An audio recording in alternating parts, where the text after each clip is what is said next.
Good morning সবাইকে। তো আজকে বিছানায় কাজ নিয়েই উঠেছি। দেখো বালিশের ওয়্যারগুলো চেঞ্জ করব। অনেকদিন থেকে চেঞ্জ করব ভাবি, বাট মনে থাকে না। তো আজকে যেহেতু শুক্রবার, ঘুম থেকে একটু দেরিতে তো অবশ্যই উঠেছি। তো ভাবলাম যে এগুলো নিয়েই উঠি, একসাথে ভিজিয়ে তারপরে বাকি কাজগুলো করা যাবে।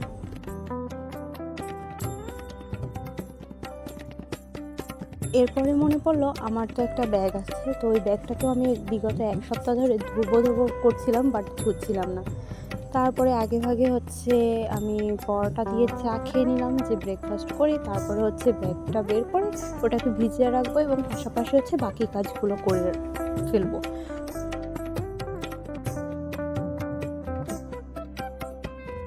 আমার ব্যাগে অনেক কিছু পাওয়া যাবে, বিশেষ করে বিজ্ঞাপনের কাগজ, টিস্যু, তারপরে অপ্রয়োজনীয় ইভেন চকলেটের খোসা আমি যদি খাই সেটাও আমি ব্যাগের ভিতরেই রেখে দিই।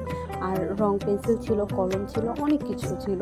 তারপরে আমি কবে কি ব্যাংকের কাজে গিয়েছিলাম সেগুলোও ছিল। টাকা তো কয়েকটা টাকা পড়ে রয়েছে, 50-60 টাকা। তো যাই হোক, ওগুলোই এখন আমার সম্বল। তো এগুলো সব কিছু আমি বের করে নিই। বের করে আমি ক্লিন করব, ব্যাগটাকে ভিজিয়ে রাখবো কিছুক্ষণ। তারপরে একটু সাবান দিয়ে এটাকে ধুয়ে নেব, যেহেতু ব্যাগটা ওয়াশেবল। আর আমি এটা কিনেছিলাম একটা অনলাইন পেজ থেকে, যারা নিজেরা তৈরি করে এবং খুব ভালো ব্যাগগুলো, যেহেতু ওয়াশ করা যায়। যাই হোক, এটা কিনেছিলাম 2022-এ বেবি। আর এই দেখো, আমি দিদিকে এর আগের দিন বলেছিলাম চিকেন আনলে আমার জন্য কয়েক পিস রেখে দিতে, আমি রোস্ট রান্না করে খাবো, কারণ অনেকদিন রোস্ট খাই না। যাই হোক, ফাঁকে ফাঁকে সব কাজগুলো করছি, এদিকে রান্না করছি। আর আমি না ঘরোয়া পদ্ধতিতে অবশ্যই রোস্টের মশলাটা আনা থাকে, আর এমনিতে বাকি যেভাবে প্রসেসিং করে রান্না করতে হয় আমি সবগুলো মেনটেন করি না। আমি আমার মতো করে রোস্টটা রান্না করি, তো খারাপ লাগে না, ভালোই লাগে। আমার রোস্ট রান্নার মোটামুটি নাম আছে, ঠিক আছে। যাই হোক, নিজের এই রান্নাটার খুব প্রশংসা আমি করব সবসময়। আমি ওদিকে রান্না করছি, আর এদিকে দিদি চুলাতে রান্না করছে, চিকেন কষাচ্ছিল। তো আসলাম বাটি নিয়ে, চিকেন কষা খাবো এর জন্য। তো দিদি আবার এদিকে উঠিয়ে দিল, আর মাঝে কিন্তু ফাঁকে ফাঁকে আমি ওই রান্নাটাও দেখছি। এর মাঝে আবার ব্যাগটা ধুয়েও রোদে শুকাতে দিলাম।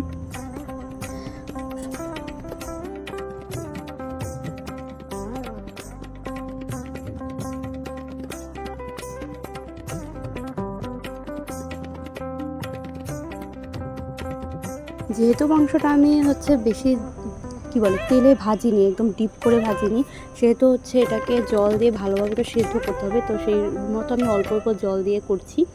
আর এরপরে জল দিয়ে দেবো, আর হয়ে আসার আগে দুধ এবং চিনিটা দিয়ে ভালোভাবে এটাকে ঘন করে যতটুকু ঝোল দরকার ততটুকু রেখে দেবো। অনেক কাজ করলাম, আর এখন একটু ফ্যানের নিচে বসে এই যে চিকেন কষাটা খাবো। তো খেয়ে দেখি কী অবস্থা। কাটা চিকেন কষা খেতে ভালো লাগে আমাকে একটু জানি। আর ওদিকে আমি তো রান্না করছি, সেটা তো তোমাদের সাথে দেখানো।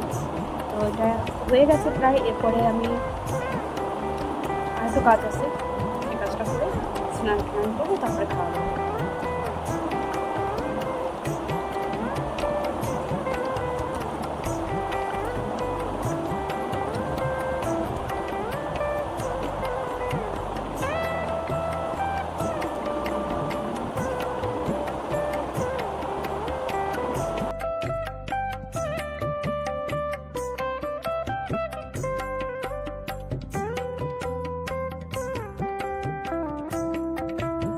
দেখো, ফাইনালি আমার চিকেন রোস্ট রান্না কমপ্লিট হয়ে গিয়েছে। আর ওই যে দেখলে ব্রেস্তাটা আমি আগে করে রেখেছি।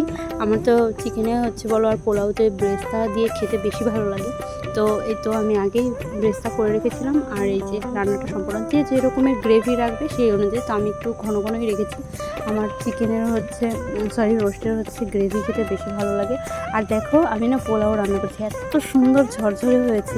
এরকমেরভাবে এত সুন্দর ঝরঝরেভাবে অল্প তেলে সহজা হয় না। আজকে একটু পোলাওটা কোনো রকমভাবে রান্না বসিয়ে না আমি মন খারাপ করে বসেছিলাম। কতক্ষণ পর মনে পড়ছিল, তারপরে দেখি এই অবস্থা হয়েছে। এরকমভাবে একদম পোলাওটা হয়ে গিয়েছে, একদম খুবই ভালো হয়েছে। তাহলে প্রচণ্ড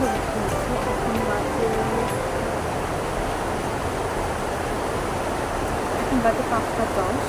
তো কিছুক্ষণ আগে বৃষ্টি শুরু হয়েছে, এখন আমার কথা তো আমি বাধ্য হয়ে এখন ভয়েস ওভার দিচ্ছি, কারণ প্রচণ্ড বৃষ্টি হচ্ছিল বাহিরে, আর আমার কথাগুলো তোমরা ভালোভাবে শুনতেই পাবে না। তো তোমরা একটু আগে তো দেখতে পেলে যে একটু সাউন্ড যখন দিলাম। তো বাইরে প্রচণ্ড বৃষ্টি হচ্ছে, ভাবছিলাম যে না একটু একটু বৃষ্টি হচ্ছে তো ওগুলো আর ক্লিপ শেয়ার করবো না। পরে দেখছি যে না এই বছরে এই রকমের বৃষ্টি প্রথম হচ্ছে আমাদের বরিশালে। আর মানে প্রচণ্ড বৃষ্টি হচ্ছিলো। এর আগের দিন আমি তোমাদের সেটা আর একটা ভিডিওতে শেয়ার করব। একটু আর কিরম দরজার সামনে গিয়েছিলাম সন্ধ্যার সময়, যে বৃষ্টিটা হয়েছিল, প্রচণ্ড মেঘ আর বিদ্যুৎ চমকাচ্ছিল। আমি তো ভয় পেয়ে চলে আসছিলাম। তো দেখো ভালোই কিন্তু বৃষ্টি হলো, বেশিক্ষণ হয়নি কিন্তু যা হয়েছে ভালোই হয়েছে। চারিদিকে জলটাও জমে গিয়েছিল। আমার না কয়েক শুক্রবার ধরে দুপুরবেলাতে কেমন যেন খাওয়াই হচ্ছে না, যে কোনো কারণেই আমি মানে দুপুরবেলাতে খেতে পারছিলাম না। আর নিজে রান্না করে না খাওয়া যে যায় না সেটা বোঝাই যায়। তো যাই হোক রাতের বেলাতে অল্প করে নিয়ে তারপরে খেয়ে উঠলাম। এদিকে আমি, দিদি আর মা একসাথে বসে বসে খাচ্ছিলাম। 6 hours later.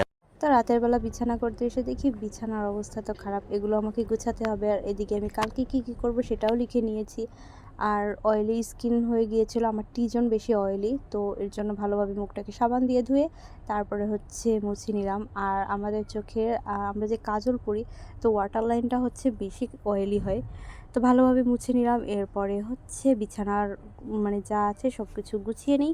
গুছানোর পরে বিছানা করে আমি শুয়ে পড়বো। আর এর পাশাপাশি তোমাদের কাছ থেকেও বিদায় নেব। তো আমার ভিডিওটা যদি তোমাদের ভালো লেগে থাকে তাহলে অবশ্যই কিন্তু লাইক এবং কমেন্ট করতে ভুলবে না। আর তোমরা নেক্সট কোনো টপিকে যদি ভিডিও চাও তাহলে সেটাও কিন্তু আমার কমেন্টে এসে লিখতে পারো।